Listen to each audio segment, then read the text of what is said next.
this year has been a big upswing for Indian startups given the generous funding rounds, IPO bets, and largely the digital revolution. I'm Radhika Agas, and you are watching the Daily Dispatch. The companies in focus today are Club, Zoopy, and Ola Electric. Headline number one: Fintech startup Club, which provides revenue based financing, has raised $20 million in its latest funding round. Now, this happens to be one of the largest seeding funding rounds seen by an Indian startup. It was led by 9 unicorns and Sequoia Capital India's Surge. The startup is now planning a team expansion, developing its tech, and increasing product offerings. There is also talk of deploying 500 crore rupees in local brands and SMEs over the next few quarters. Coming to our second story today, it is a funding frenzy again. Zoopy, which is a skill-based gaming platform, has raised $30 million in its Series B funding round. This round of funding, the startup says, is a pre-money valuation of $500 million. They plan to use these funds to deepen their market reach, onboard global talent, and expand their existing product portfolio. Currently, they have a user base of over 10 million. Moving on to our next story, after its launch on Independence Day, Ola Electric has incorporated a new entity at 100% stake, which is the Ola Electric Technologies. Just a month back, Ola had announced it raised $100 million in debt from Bank of Baroda. However, they hadn't announced which entity would be receiving the debt round. As for Ola Electric, it turned into a unicorn in 2019, with SoftBank leading its $250 million Series B funding round.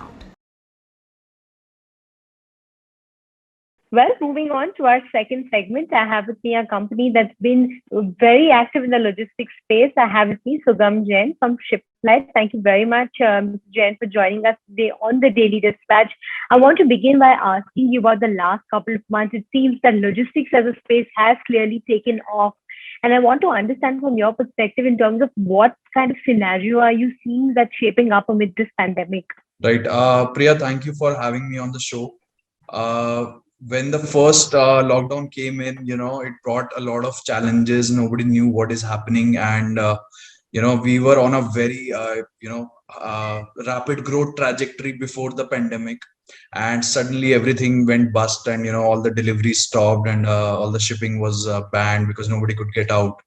And I remember during that time, it was we all were together, Shiplet team was together trying to find ways to solve the problem, solve the challenge, get ahead of the challenge.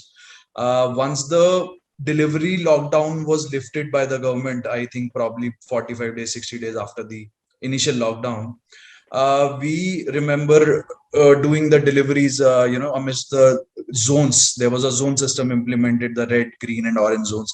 And we remember coordinating between the shippers and the buyers to, get the pickups done from the green zones and the essentials picked up from the red zones and getting them delivered to the buyers. And a lot of these essentials were very important to be delivered in time.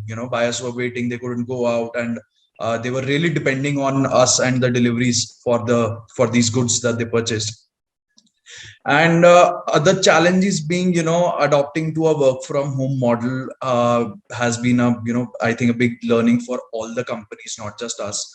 And we started a bit, we started commuting a bit. We started with some strength in office in January 21, but the model is still hybrid for us. We have part work from home and part work from office kind of a setup, which our team is embracing very well. And they are, they get a, out of home experience also, and they are, they can be at home also at the same time. We follow all the, safety protocols in the office and the sanitization and the masks and everything. So that's a big change, and pandemic has taught us a lot of life and business lessons, all of us, I would say. And the business, in terms of business, it has definitely surged in size and revenue during this entire period. We saw the business going from 100 to 0, and then going from 0 to 200 in a very, very short span of time. It was a 6-month story, I would say, at max, because e-commerce industry found its feet among the pandemic much faster than probably any other industry, and it grew very rapidly. We had not witnessed such a growth in the past 5 years, what we saw in the last 1 year. And as the Right. lockdown restrictions eased nationwide, we just took up the challenge of serving the demand of the customers, and we grew. We went into lockdown a 40 people team, and we are today a 180 plus team operating. Right. Yeah. I want to understand in terms of the kind of shipments that you all are doing, what kind of pin codes are you servicing at this point in time? And in terms of deliveries, are you mainly looking at fast moving goods, or what's really taking up maximum of your deliveries at this point in time? How would you break it up on a segment-wide basis? In terms of number of shipments, we are almost crossing 1 million shipments per month mark today. And these are all kinds of shipments, Priya.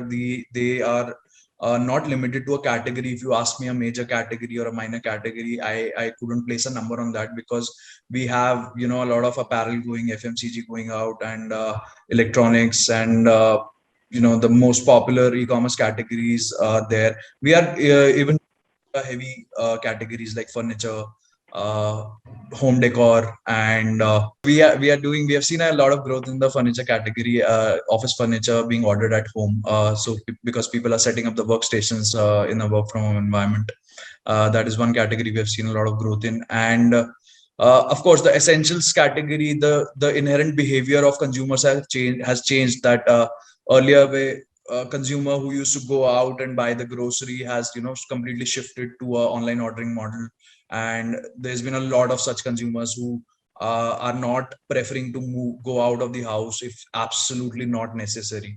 And we cater to all kinds of businesses, Priya, whether it's a housewife or a student selling on social media, or a SME, or a manufacturer, or a big corporate running a marketplace. So the size of the customer and the shipper varies, and so does the size of the goods, from a 500 grams to probably a 500 or a 1000 kg shipment. So we cater to all of that.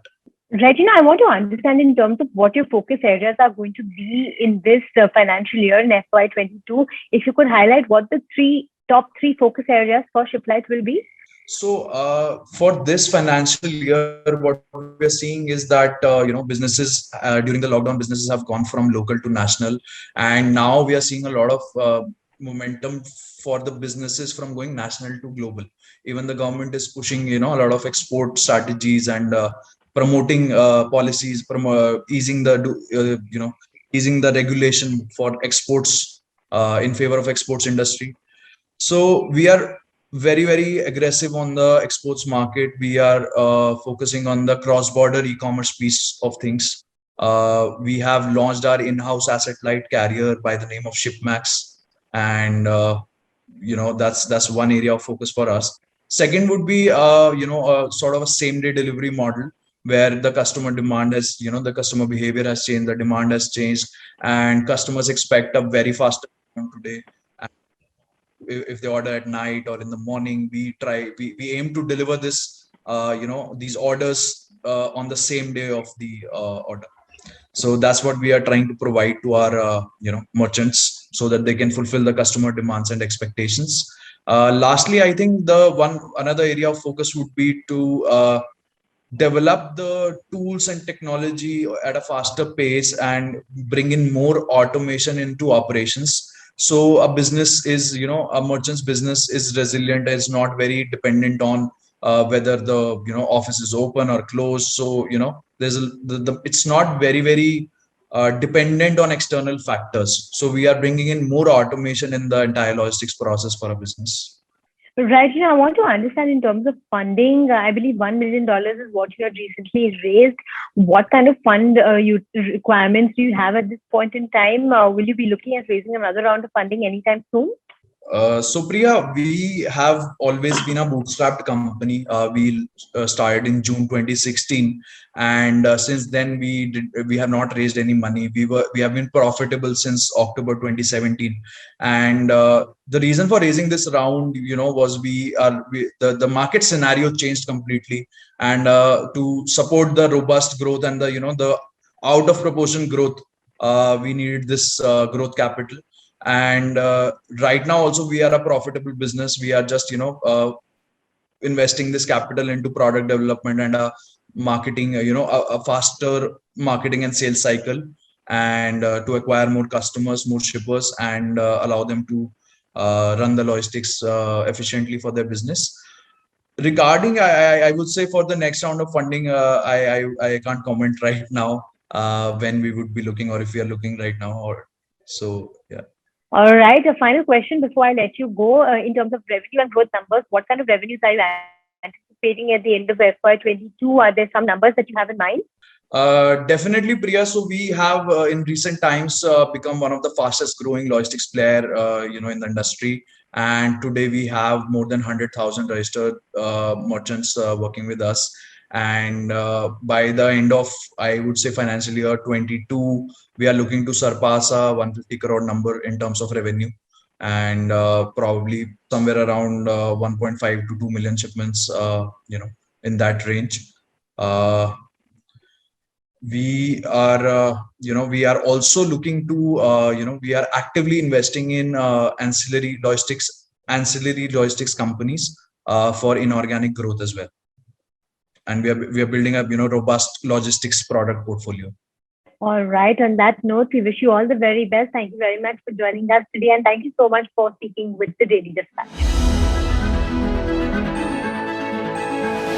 That's a wrap to today's episode. We'll see you again at 5 p.m. tomorrow. Until then, have a good evening.